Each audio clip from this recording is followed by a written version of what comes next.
நம்ம கட் பண்ண போகிற ப்ளவுஸு 4 ஃபோல்டிங்கான்னு கண்டுபிடிக்கிறதுக்கு பேக் சைடு உள்ள கால் மார்பு சுற்றளவை ஆம்கோலுக்கு அடியிலேருந்து கழுத்தோட சென்டர் வரைக்கும் அளந்தோம்னா 9.25 வருது.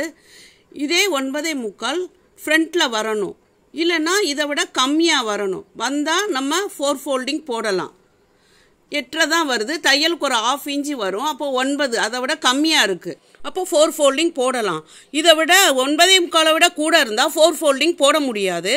அதே மாதிரி அளவு சட்டையில் ஷோல்டர் கட் ஆகாமல் இருந்தாலும் அதில் 4 ஃபோல்டிங் போடலாம். கால் மார்பு சுற்றளவு 9.25, தையலுக்கு நான் 1.5 இன்ச்சு சேர்க்க போகிறேன். அப்போ 11.25, 11.25 டபுள் ஆக்குனா 22. 22 எடுத்து அரை மார்பு சுற்றளவை தான் நம்ம மார்க் பண்ணணும்.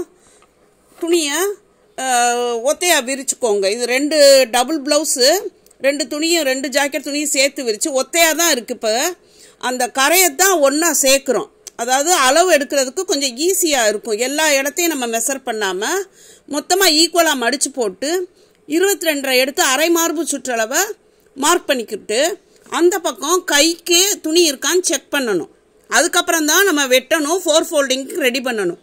மடிக்கிறதுக்கு போக கையோட நீளத்துக்கு சரியாக இருக்குது. சப்போஸ் அரை மார்பு சுற்றளவு இதை விட கூட வந்து கை நீளம் அதிகமாக இருந்து நம்ம இப்படி 4 ஃபோல்டிங் போட முடியாது. அப்போ நம்ம ஃபஸ்ட்டு ஃபோல்டிங்காக உள்ள பேக் சைடை கட் பண்ணிடணும். அதுக்கப்புறம் ஸ்லீவ் கட் பண்ணிக்கணும். அது ஃபோல்டிங்காக தானே வேணும், அதனால ஸ்லீவ் கட் பண்ணிக்கணும். எப்போவுமே துணி கொஞ்சம் கம்மியாக இருந்தால் ஃபோல்டாக உள்ள பகுதியெல்லாம் ஃபஸ்ட்டு வெட்டிடணும். அதுக்கப்புறம் ஃப்ரண்ட்டை நேரில் போட்டு எந்த பக்கம் வருதோ நம்ம கட் பண்ணிக்கணும். நேர் கட்டிங்காக போட்டால் அப்போ 4ஆக மடித்து வெட்ட முடியாது, துணி கம்மியாக இருந்தால். இது 90 பாயிண்ட் இருக்கிறனால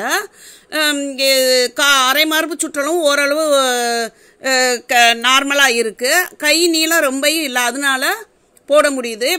4 ஃபோல்டிங் போடும்போது இத்தனை பின் பண்ணாதான் நமக்கு ஈஸியாக இருக்கும். அது டபுள் ப்ளவுஸு, இத்தனை பின் பண்ணணும். அப்போனா தான் மூவ் ஆகாமல் இருக்கும், கரெக்டாக இருக்கும். 2 ப்ளவுஸும் சரியாக வரும். ஃபஸ்ட்டு பேக் சைடு ஒயரை எடுக்கணும்.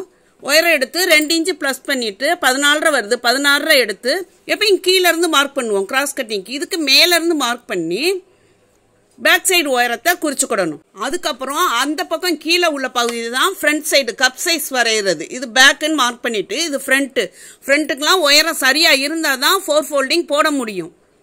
பேக் அப்படி பின்னாடி திருப்பி விட்டுறணும்.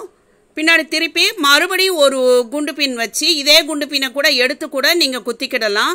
இந்த சென்டரில் ஷோல்டர் வர்ற இடத்துல மூவ் ஆகாமல் ஒரு பின் பண்ணிடணும். இது டபுள் ப்ளவுஸ்னால கண்டிப்பாக பின் பண்ணணும். நீங்கள் பின் பண்ணி கட் பண்ணிங்கன்னா உங்களுக்கு கரெக்டாக வரும், மூவ் ஆகாது. Thanks for all. Please subscribe my channel.